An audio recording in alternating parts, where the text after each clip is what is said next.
Ucciderò l'indovina. Firmato frate indovina. Elena morta come Pauletto il Galetto, quello che mio papà stamattina ci ha tirato il collo.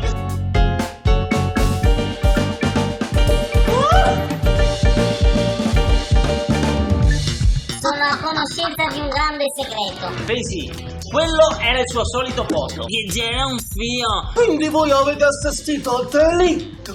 Delitto? Che delitto? Il delitto dell'indovina.